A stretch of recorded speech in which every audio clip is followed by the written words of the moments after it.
This week we're going to talk about summarizing and sequencing, which we have talked about before. Sequencing probably more than summarizing, and I know that you all summarized Winn-Dixie with Miss Lamoran last week. So we're going to dig a little deeper into summarizing and practice that skill a little bit this week as well. So let me start by just giving you a little information about what we mean by summarizing. Let's see if this will go along with what Miss Lamoran went over with you last week. So summarizing just simply means using your own words to describe the most important parts of a story. It's a lot shorter than the story or the text. It helps us understand the text better, and it demonstrates that we comprehended what we read. Our comprehension is proven by that. Some key words that we need to think about, which I know Miss Lamoran went over with you last week, but think about those story elements that we have studied all year long. When you're going to summarize, you're going to start with your main character. Who is this story mainly about? So think, somebody wanted what? What was it that the main character wanted? But there was a problem. Something got in the way of what the main character wanted. So how was the problem solved or fixed? Then, how did the story end?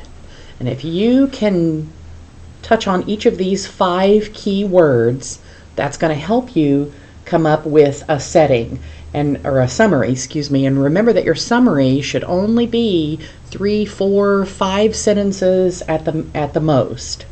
So we want to just hit those most important details of the story when we do that. Let's just run through a quick one right now. Let's take the very familiar story of the 3 little pigs, and let's think about those key words we just talked about. Somebody in the 3 little pigs, obviously 3 pigs, and a wolf would be those main characters, wanted what?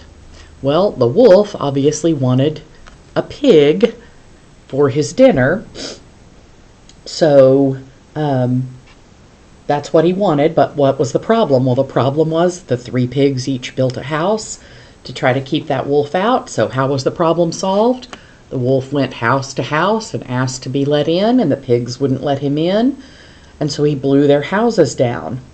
How was the problem solved? Well, in the end, it was solved by the pig in the brick house luring the wolf to the roof, and down the chimney he came, and depending on the ending you've heard, either the wolf dies or the wolf runs away and the pigs are left happily ever after. So that could be a short little summary of the 3 little pigs. So again, I want you to think about those 5 key words that we talked about. Somebody wanted something, but what happened? So how was the problem solved? Then how did the story end? And I want you to think about summaries, because you guys have probably seen summaries in a lot of your everyday life. When you go to the library and you're going to pick out a book, most of the time you probably look at the cover of the book. Maybe you flip it over and look at that back, and that back of the book will often have a summary. It will tell you who that main character is, maybe a little of what they wanted, but something that got in their way. A lot of times these last 2, so how the problem was solved and how the story ended, are left off of there because you don't want to spoil the whole book. You don't want to tell everything, but you get enough information, hopefully, that it makes you want to read that story. Or if you go to the movie theater and there are trailers playing for upcoming movies, that's a summary. They will tell you who it's about, maybe a little of what they wanted, maybe a problem that came along. Again, they'll often save the ending so that they don't spoil the whole movie. But summaries are used all around us, often. So this is not something that you should be completely unfamiliar with. So let's take a look at just a little practice summarizing that you probably have found on either in your packet or on the website for the summarizing summarizing of a story called Bad Day. And here's another big clue. The summary and the main idea and title are often connected to each other. So pay attention to that title. That can help too. Let's just read through this real quickly, and then we'll head down to the summary we're going to write and the multiple choice questions. This bad day, nothing was going right for Carter today. He was late to the bus stop and missed the bus. Next, his sister spilled milk on his homework when he was finishing the last few math problems at breakfast. Then Carter ripped his favorite shirt during PE when he hooked it on the door. He couldn't catch a break today. It was one thing after another all day long. Carter reported to robotics club after school. His body language showed how he felt about all the mishaps from the day. "Carter, are you ready to get this robot moving?" Mrs. Thompson asked him as he walked into her classroom. "It probably won't correctly receive the code," he mumbled to himself. "Let's get started," Mrs. Thompson instructed. She encouraged learning by giving students space to explore and experiment with the programming. Her philosophy was trial and error. Carter grabbed his robot and placed it gently on the table. He pressed the power button, and the robot stayed in the same place. "What is going on?" Carter grumbled. He grabbed the tablet and adjusted some code. The robot surged forward. A small smile began to appear on his face. "Maybe something good will happen today," Carter smiled and added some new lines of code for the robot. So we are going to write a summary using 3 or 4 sentences, but before we do the summary, I'm going to go over to these multiple choice questions because I think those might help us with our summary also. Main idea, again, is tied very closely to summary. If you can remember the main idea, that's something you can use in your summary. So what is the main idea of this text? A bad day, robots, homework, trial and error. Remember with main idea, it's the thing that we keep hearing coming up over and over and over. If it was only mentioned once, that's probably a detail. Like robots. That was not the whole gist of the story. It was mentioned a couple of times, but not over and over. So it's definitely not robots. A bad day, there's the title. I bet those are connected. Homework, again, homework was only mentioned one time at breakfast here. That's more of a detail.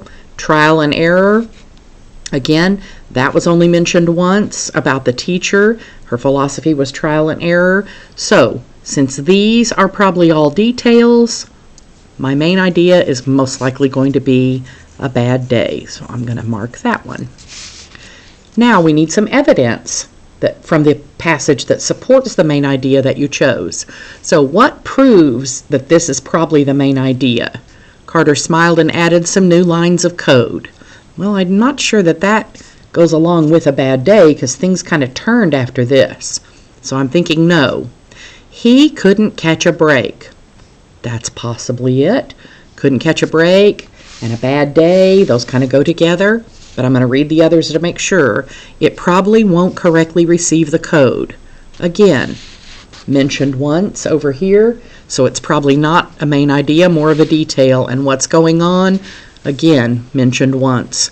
So I'm going to say my best evidence was he couldn't catch a break.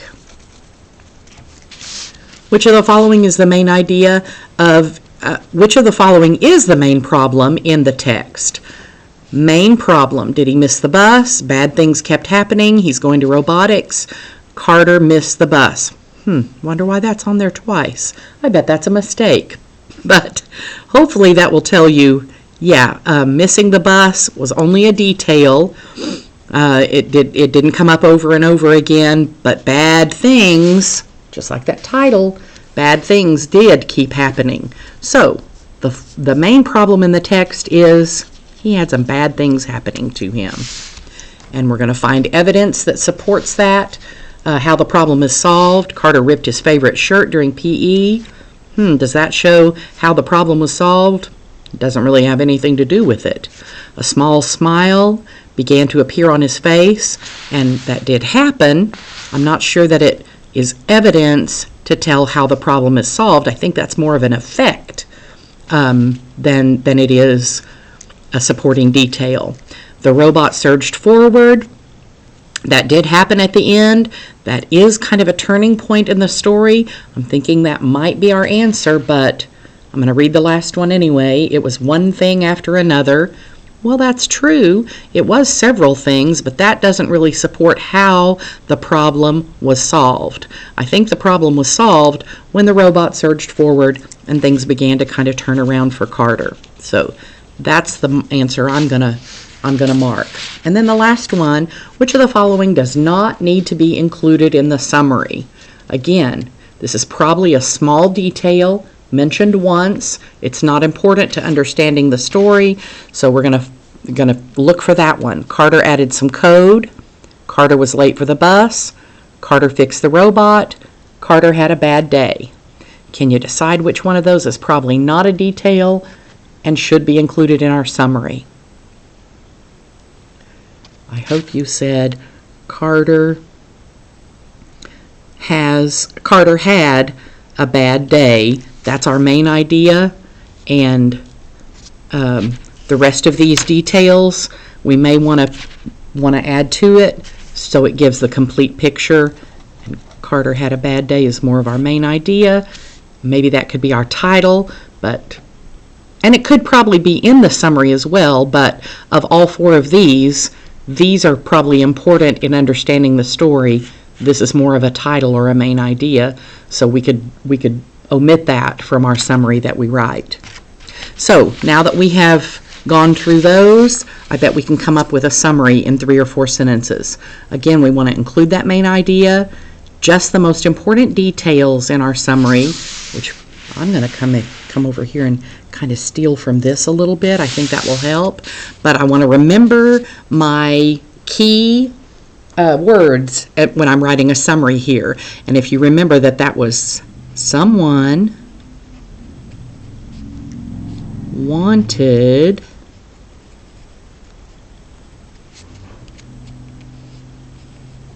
but this happened, so this happened, and we're going to tell the ending.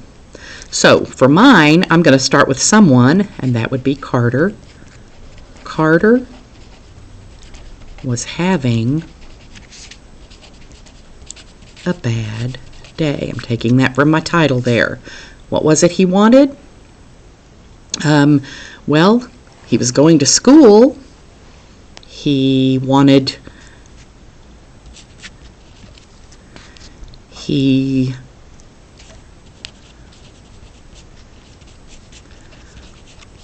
to go to school, but, and I'm not going to get real specific here. I'm just going to say lots of bad things happened. Instead of mentioning each one of those one by one, I'm just going to say lots of bad things happened. So, when it sort of turned around was after school when he went to robotics club